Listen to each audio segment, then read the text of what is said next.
sana Candi Kuning belum padam, di Kadipaten Majenang dihancurkan dan di bumi dihanguskan. Dengan semangat yang berkobar, seorang pemuda gagah berseru, "Aku, Penembahan Eksapati, kupimpin prajuritmu untuk meluaskan wilayah atas perintah Penembahan Senapati. Semua ini untuk kejayaan Mataram di masa depan." Kemudian dia pergi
dan menarik ikan di sungai itu. Tarik, tarik, tarik, dan hap, kena kau ikan.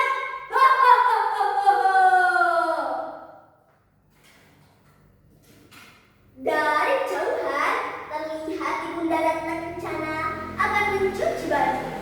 Ia terkejut melihat anak dan menantunya sedang menangkap ikan. Ia bergumam sambil menuju suaminya.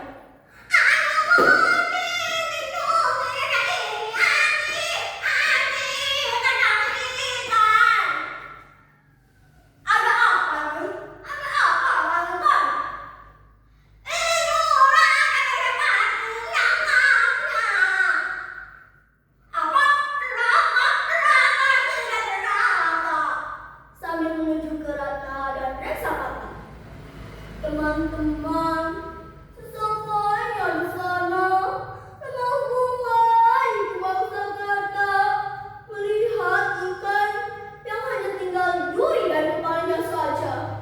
Dengan suara gemetar, ia pun berkata, "Anakku, rela batu, nggak hilang, ikan dapat itu adalah ikan dari batunya. Boleh bukan dibangkai. Tak boleh seorang pun yang membunuhnya. Karena matinya ikan itu menjana untuk ini anakku." Akhirnya, Reza Pati merasa bertanggung jawab. Lalu, ia mengerahkan seluruh kesaktiannya untuk memohon kepada Yang Maha Kuasa.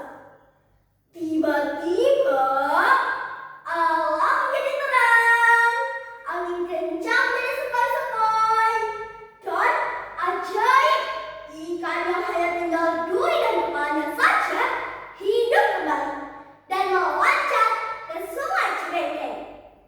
Nah teman-teman, sejak saat itulah desa itu diberi nama